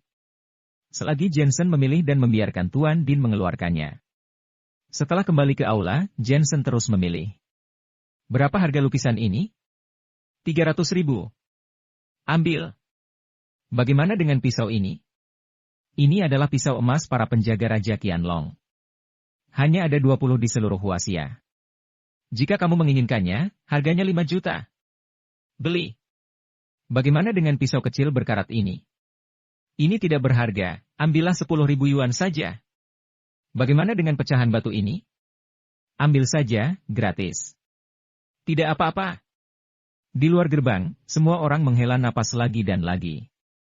Pilihan Jensen bisa asli atau palsu, tetapi secara keseluruhan itu lebih banyak yang palsu, dan pelanggan meminta harga selangit untuk barang antik. Jensen akan kehilangan 200 juta dalam sekejap mata. Haha, Jensen membeli 500 barang dengan 200 juta, terima kasih atas perhatianmu. Setelah Jensen membelinya, Hector tidak dapat menahan tawa, dalam aturan barang antik adalah kamu harus pergi setelah membelinya, namun tidak ada gunanya kau menyesalinya. Ku beritahu, 90% dari apa yang kau beli semuanya tidak bernilai, palsu. Setelah berkata, dia melihat pria paruh baya di dekatnya. Pria paruh baya ini adalah penilai senior di industri ini. Dia tersenyum dan berkata, sekitar 5 juta. 200 juta baru saja membeli barang antik seharga 5 juta, hilang sudah. Pemuda ini bukan orang yang berpengalaman, harusnya dia tidak boleh bermain-main. Ah, pelanggan toko antik Soaka telah menghasilkan banyak uang. Orang-orang bahkan lebih simpatik. Master Jensen, ini. Hati Tuan Din terhalang. Dia ingin melampiaskan amarahnya, tapi dia semakin dihalangi. Kenapa terburu-buru? Jensen tampak tenang, itu bukan keputusan akhir dari mereka, apakah itu bernilai 5 juta atau tidak. Saat dia berbicara, sejumlah mobil masuk dan kemudian berjalan melewati belasan orang tua berkacamata, seperti orang tua yang bertele-tele. Yang berjalan di depan adalah pelukis nasional, Master Harvey. Master Harvey sering muncul di depan umum sejak dia disembuhkan dari kelumpuhan wajah oleh Jensen, dan banyak orang telah mengenalinya. Hector melihat bahwa dia adalah Master Harvey dan jantungnya pun berdebar kencang. Dia tidak tahu trik apa yang dimainkan Jensen. Jika ingin tahu apakah kau menghasilkan uang atau kehilangan uang, biarkan penilai tingkat nasional ini menilai. Pada saat ini, Jensen berkata pelan lalu mengangguk kepada Master Harvey dan berteriak, pertama, mulai dengan bongkahan batu ini, potong untukku. Orang-orang ini diundang oleh Jensen untuk membantu mengidentifikasi. Meskipun Jensen menganggap harta yang dipilihnya berharga, barang antik ini perlu pengakuan resmi. Beberapa pekerja sibuk memotong bongkahan batu yang dibeli Jensen. Jalanan sangat sepi, orang-orang sangat gugup. Perjudian batu ini adalah sebuah pisau dan kehidupan. Yang disebut pisau adalah satu pisau jatuh. Jika tidak berubah menjadi hijau, maka ia akan kehilangan setengah hidupnya. Bongkahan batu pertama yang dipotong adalah batu besar seberat 1,8 kg. Melihat gergaji itu bergerak cepat dan debu mulai berterbangan. Jangan khawatir, Tuan Muda Hector.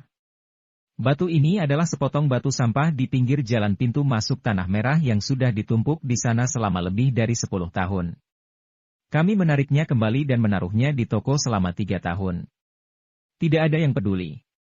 Selama itu ahli, semua orang tahu itu adalah batu sampah, kata pria paruh baya di samping Hector. Haha, buang-buang tenaga saja. Hector tersenyum bahagia.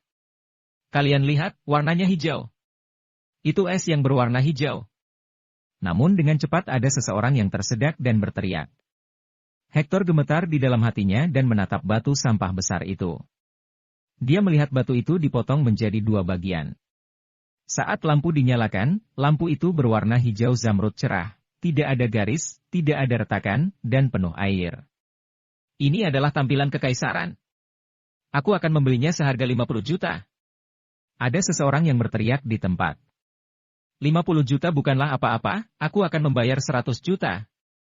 Pedagang batu giok tidak boleh melewatkan giok jenis ini dengan penampilan kekaisaran terbaik. Hector langsung disambar petir. Batu itu dijual kepada Jensen seharga 100.000 yuan. Saat itu, dia merasa telah menghasilkan banyak uang. Itu hanyalah batu sampah. Batu itu ada di gunung manapun. Akibatnya, orang-orang menjual 100.000 menjadi 100 juta. Mereka yang ingin membeli akan menunggu. Jensen tanpa diduga tidak melambai. Di Asmenia, dia pernah bermain perjudian batu. Dilihat dari taktik Ki melihat, dia bisa yakin hanya dengan melihat sekilas. Tapi bagaimanapun juga, itu adalah perjudian yang melukai keberuntungan orang, jadi dia tidak setuju untuk menghasilkan uang dengan cara ini. Tuan Jensen, lukisan ini adalah suara pohon pinus di jalan gunung. Ini adalah karya otentik Tang Bohu. Tang Bohu telah melukis banyak lukisan, tetapi kebanyakan dari mereka sudah disebar di antara orang-orang. Lukisan ini benar-benar asli. Aku juga sudah mengidentifikasinya, ini adalah karya asli. Di sisi lain, penilai kaligrafi dan lukisan berteriak. Jantung Hector berdebar-debar dan berteriak, omong kosong, itu palsu. Tidak melambai. Di Asmenia, dia pernah bermain perjudian batu. Dilihat dari taktik Ki melihat, dia bisa yakin hanya dengan melihat sekilas.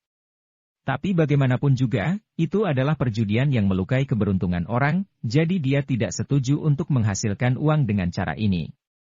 Tuan Jensen, lukisan ini adalah suara pohon pinus di jalan gunung. Ini adalah karya otentik Tang Bohu. Tang Bohu telah melukis banyak lukisan, tetapi kebanyakan dari mereka sudah disebar di antara orang-orang. Lukisan ini benar-benar asli. Aku juga sudah mengidentifikasinya, ini adalah karya asli. Di sisi lain, penilai kaligrafi dan lukisan berteriak. Jantung Hector berdebar-debar dan berteriak, omong kosong, itu palsu. Itu tidak seperti gaya Tang Bohu. Kamu tidak bisa mengerti ini, kan? Ini dilukis oleh Tang Bohu sebelum dia pergi ke ibu kota pada usia 27 untuk mendapatkan gelar sarjana. Pada saat itu, gayanya belum terbentuk, tetapi lukisan ini bahkan lebih kuno. Jika dilelang di London, Inggris, setidaknya akan terjual 150 juta. Seorang lelaki tua meremehkan dan mengeluarkan sertifikatnya, pemilik Museum Kuil Surga Huaxia. Ini adalah sertifikat kualifikasi milikku. Wajah Hector memucat. 150 juta? Jensen menghabiskan 200 juta dan mendapatkannya kembali dalam sekejap mata. Dia memandang pria parubaya itu dengan marah dan dia merasa matanya terlalu buruk untuk mengenali barang-barang itu. Tuan Jensen, pisau ini tak ternilai harganya dan ini merupakan harta nasional. Saat ini, seorang lelaki tua berambut putih juga berteriak dengan semangat. Hector segera membalas, pisau itu adalah pisau emas para pelindung pisau Ganlong. Hanya ada 20 di Huaxia, tapi itu bukan harta nasional. Orang tua itu tertawa dan berkata, aku tidak tahu barangnya. Ini adalah pisau yang digunakan oleh ayah Raja Ganlong dan Yongkang. Pisau ini disebut pisau emas berkuda. Para penjaga dengan pisau juga menggunakan ini. Kaki Hector melemah dan hampir jatuh di tanah. Tuan Jensen, pisau berkarat ini juga luar biasa. Orang tua lainnya berseru. Tubuh Hector gemetar dan dia berkata dengan gugup, harta macam apa lagi ini? Sejumlah pisau halus pertama di Huaxia adalah jumlah yang sama dengan pisau perunggu yang digali dari tempat peninggalan Magician. Mereka dikenal sebagai pisau pertama di Huaxia dan memiliki sejarah dari 5.000 tahun. Meskipun kasar, mereka sangat bermakna, orang tua itu berkata dengan sungguh-sungguh. Hector akhirnya tidak bisa menahannya dan duduk di tanah. Ini adalah genderang perang dari periode negara yang berperang. Ada suara lain datang. Itu adalah pecahan batu yang diberikan kepada Jensen secara gratis. Manipulasi macam apa ini? Batu pecah gratis itu adalah genderang perang periode negara yang berperang? Hector gemetar dan menunjuk ke genderang perang dengan perasaan ingin muntah darah. Sebenarnya, keluarga bermod mereka menghasilkan keuntungan dari barang antik. Mereka sudah mengumpulkan banyak harta selama bertahun-tahun, tetapi sebagian besar yang asli dijual dan yang palsu terus disimpan di toko antik Soaka untuk membodohi orang.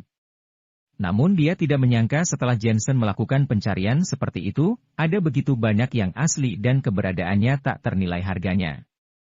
Tuan Jensen, lebih dari 300 bongkahan batu milikmu semuanya berwarna hijau. Di sisi lain terdengar suara bom. Ada keributan di tempat kejadian itu. Jika membeli satu adalah keberuntungan, bagaimana dengan 2 atau 3?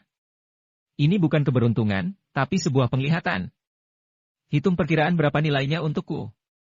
Setelah semua barang antik diidentifikasi, Jensen bertanya.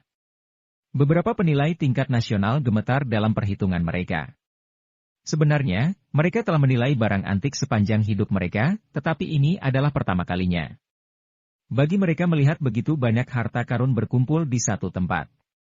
Perkiraan sederhana, 10 miliar.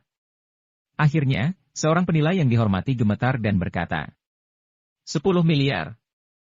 Wajah Hector bermot seperti abu. 200 juta menjadi 10 miliar, siapa yang kalah? Gracia, barang antik ini akan ditangani oleh MU, bagaimana menurutmu? Jensen menoleh untuk menatap Gracia, banyak yang merupakan harta nasional. Dia juga ingin menyumbangkan pada pemerintahan. Gracia mengangguk. Meskipun beberapa di antaranya harus disumbangkan, tetapi beberapa di antaranya dapat dikumpulkan dan dijual, seperti bongkahan batu itu. Baiklah, aku akan mengirimkan 5 miliar untukmu nanti dan aku akan membelinya. Semua orang kagum, jika harta karun ini dilelang. Diperkirakan 30 miliar bisa diperoleh. Lagi pula, ahli penilai mengatakan 10 miliar adalah perkiraan sederhananya. Namun, Jensen hanya membutuhkan 5 miliar dan menyumbangkan sisanya. Dengan cara ini, lebih baik menyumbangkan harta nasional daripada dikendalikan oleh pemilik toko antik Soaka. Jensen melihat kerumunan itu lagi dan berkata, kalian pasti sangat penasaran, mengapa semua barang yang aku beli tak ternilai harganya? Semua orang mengangguk, dengan kemungkinan 100% maka tidak berlebihan menyebutnya dewa. Alasannya sangat sederhana. Aku membeli semua barang asli yang telah dikumpulkan pelanggan di toko antik Soaka selama bertahun-tahun. Sisanya terbukti dengan sendirinya. Jensen menjawab dengan tersenyum. Maksudmu, sisanya adalah barang palsu. Mata semua orang berbinar, dan mereka mengangguk dengan serius. Benar juga, barang antik senilai 10 miliar telah ditemukan, mana ada barang asli. Kedepannya, jangan datang ke toko antik Soaka lagi. Semua barangnya palsu, bodoh kalau kamu masih datang. Kecuali kamu bodoh dan punya banyak uang. Semua orang berkomentar. Keputusan seperti itu tidak diragukan lagi adalah pukulan fatal bagi toko antik Soaka, yang merupakan merek berusia ratusan tahun. Kalian jangan dengarkan omong kosongnya, kami adalah merek berusia ratusan tahun. Hector yang ada di lantai langsung cemas. Kehilangan 10 miliar saja sudah cukup, kalau sampai tokonya harus gulung tikar, dia benar-benar rugi besar. Dia sama sekali tak dapat membayangkan. Setelah Jensen menjarah toko antik Soaka, dia malah melakukan serangan yang mematikan. Orang-orang di sekitarnya tidak mempercayai semua perkataannya, bahkan terus-terusan menertawainya. Hector begitu marah hingga wajahnya memerah. Dia tidak mengerti bagaimana Jensen bisa menemukan barang-barang asli ini. Dia marah dan berkata, Jensen, keluarkan barang-barang yang sebelumnya. Hah, toko ini memperlakukan pelanggan dengan buruk? Jensen berpura-pura terkejut dan berkata, tadi, siapa yang bilang tidak akan mengingkari perkataannya?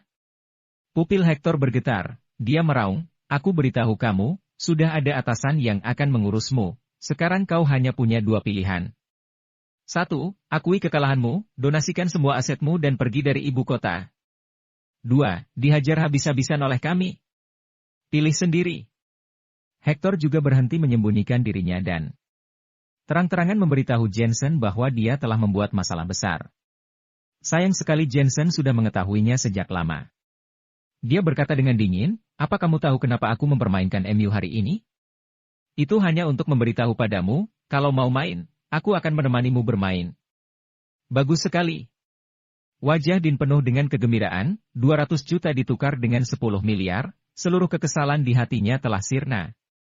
Kalau ingin mengacaukan ibu kota, lihat saja siapa yang berhasil mempermainkan siapa. Dia juga berteriak dengan lantang dan penuh dengan keberanian. Orang-orang di sekitarnya terkejut, mengetahui bahwa ibu kota yang tenang akan terombang-ambing oleh perselisihan kedua belah pihak.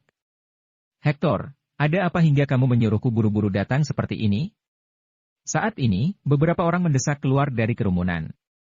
Orang yang pertama berusia sekitar 40 tahun, tubuhnya kekar. Dia mengenakan jubah bela diri, dan setiap gerakan dilakukan dengan aura seorang yang berkuasa. Orang-orang di belakangnya juga mengenakan jubah bela diri, sepertinya mereka adalah murid orang yang pertama, tetapi kebanyakan berpenampilan layaknya orang asing. Master Helal, ini Jensen. Dia telah menipuku sebesar 10 miliar. Hector yang mulai memiliki keberanian, dia menunjuk Jensen sambil meneriakinya. Pria parubaya itu menyipitkan mata ke arah Jensen dan berkata pelan, apakah kamu Jensen? Aura tenang dari seorang master bela diri memenuhi ruangan. Semua orang yang ada di sana adalah pemain barang antik, mereka memiliki setidaknya sedikit mengerti tentang hal-hal yang ada di dunia Jianghu. mereka merasakan aura orang. Ini tidaklah biasa, diperkirakan dia bukanlah orang sembarangan. Siapa kamu? Jensen bertanya dengan tenang. Helal Herson dari Akademi 13, pemimpin sekte luar negeri, ucap pria paruh baya itu dengan datar. Tidak pernah dengar. Jensen menggelengkan kepalanya. Ternyata Akademi 13, tapi dia baru pertama kali mendengar tentang sekte luar negeri. Dasar bodoh. Helal mendengus, aku ingatkan, jangan terlalu sombong, kalau tidak, kamu bahkan tidak akan tahu ketika salah meremehkan orang. Ku beritahu kau, urusan keluarga Bermod adalah urusanku. Kalau kamu berani mengusik Hector, berarti kamu telah mengusik sekte luar negeri. Dia juga pernah mendengar tentang Jensen, hanya seorang menantu dari keluarga Miller. Ketampilan yang baik. Dia juga merupakan calon raja prajurit. Namun, bagi orang-orang di dunia Jianghu, itu semua hanyalah lelucon dalam dunia Jianghu, tinjulah yang berbicara. Jensen menyeringai, kalau begitu, kamu mau campur tangan dalam masalah ini? Apa maksudmu? Kau meremehkanku. Melihat Jensen yang bersikap acuh, Helal menjadi marah. Sebagai pemimpin sekte dari Akademi 13, siapapun akan bersikap hormat ketika melihatnya. Bocah ini benar-benar cari mati. Wajah Hector dipenuhi kebahagiaan di atas penderitaan orang. Jensen bahkan berani menyinggung pemimpin sekte dari Akademi 13, diperkirakan dia akan mengalami kesulitan besar. Dia juga menggelengkan kepalanya dengan kecewa. Orang bodoh semacam Jensen ini, bisa-bisanya begitu diperhatikan oleh Aidan? Jika pemimpin sekte dari Akademi 13 turun tangan, Jensen akan dibunuh seperti seekor kecoak. Ketika Din melihat permasalahannya semakin runyam, dia segera menengahi, Master Helal, orang dari dunia Jianghu ikut campur dalam urusan kami, bukankah itu agak berlebihan? Din, anak ini tidak menghormati seorang pemimpin sekte. Pemimpin sekte hanya menggantikan orang tua untuk mendidiknya, kamu tidak perlu ikut campur dalam hal ini. Satu orang asing maju, dia adalah murid utama Helal, kuat dan kejam. Jangan berpikir kamu berhak untuk bicara karena kamu adalah murid dari sekte Gunung Hitam, gurumu hanyalah pemimpin sekte 81, akan tunduk ketika bertemu dengan sekteku. Sekte luar negeri kami dulu bertempur di berbagai jalan pecinan, tak ada yang dapat melawan. Kungfu atau karate tidak ada apa-apanya. Suruh bocah itu berlutut dan mengakui kesalahannya pada Master Helal. Suara orang asing itu penuh dengan keangkuhan seorang yang superior. Suasana di sekitar menjadi sunyi. Tak seorang pun berani mempertanyakan kekuatan sekte luar negeri, lagi pula, nama Akademi 13 sendiri sudah mewakili segalanya. Diperkirakan bahwa di pecinan yang ada di luar negeri, mereka sudah menyapu semuanya. Bahkan yang tidak mau tunduk pun sudah dihajar hingga tunduk. Din tidak tahan lagi, dia berkata dengan marah, sekte luar negeri jangan keterlaluan. Keterlaluan, lalu kenapa?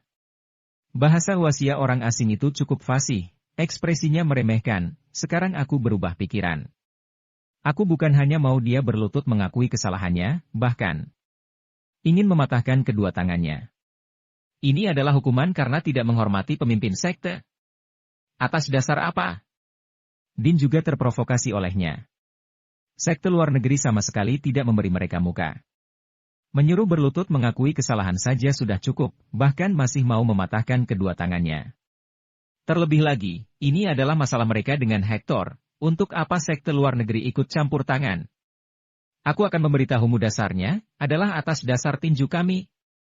Orang asing itu menyeringai, sebelum Din membuka mulut, dia sudah turun tangan. Dia tampak kekar, tapi gerakannya sangat cepat. Dalam sekejap mata, orang itu sudah sampai ke depan Din, bahkan tinjunya pun sudah melayang. Kamu gila. Bagaimanapun, Din adalah Vajra Agung. Kapan dia pernah dipermalukan seperti ini, apalagi, ini adalah serangan satu pukulan. Bang! Tinju kedua orang itu bertemu, energi ki mereka bertabrakan. Walaupun seni bela diri Din lumayan baik, usianya sudah cukup tua. Kalau bukan karena dia menelan pil pembayaran 9 revolusi milik Jensen tepat waktu, dia mungkin sudah lama dikalahkan. Dibandingkan dengan orang asing itu, yang bertubuh kekar, juga memiliki energi ki di tubuhnya, benar-benar seperti harimau yang ganas. Jarak di antara kedua orang itu sangat jelas, semua orang dapat melihatnya, takutnya Din akan terbunuh oleh orang asing itu. Bam! Kedua orang itu kembali bertabrakan. Din tidak mampu menahannya lagi, dia terbang menjauh, darah mengalir dari sudut bibirnya. Lengan orang asing itu menari seperti kincir angin, tangannya bergerak, dia meremehkan, tak bisa menahan satu pukulan. Helal sama sekali tidak terkejut melihat hasil yang ada di depannya. Dia berkata kepada Jensen, "Jensen, Tuan Din dari Sekte Gunung Hitam hanya seperti ini saja? Tak tahu batas kekuatan sendiri. Kemari dan berlututlah, patahkan kedua lenganmu sendiri, maka aku akan mengampunimu." Saat ini, Jensen malah sedang memikirkan hal lainnya. Secara logis, dia telah membunuh 15 pembunuh dan Akademi Bangau Putih seharusnya mengetahui kekuatannya. Mereka jelas tidak akan mengirim sampah semacam Helal untuknya. Kecuali karena satu kemungkinan. Helal bukan dipanggil oleh Akademi Bangau Putih, melainkan ada orang lain. Apakah semuanya sesuai dengan perkataan penatua Jack? Meski dia telah berkali-kali menggagalkan urusan Akademi Bangau Putih, mereka malah merasa sedikit takut padanya. "Jensen, apa kau mendengarku?" Melihat keheningan Jensen, amarah Helal tersulut. Jensen menyimpan kembali pikirannya, dia menggelengkan kepala dan berkata, "Saat aku turun tangan, kamulah yang akan mematahkan kedua tanganmu sendiri."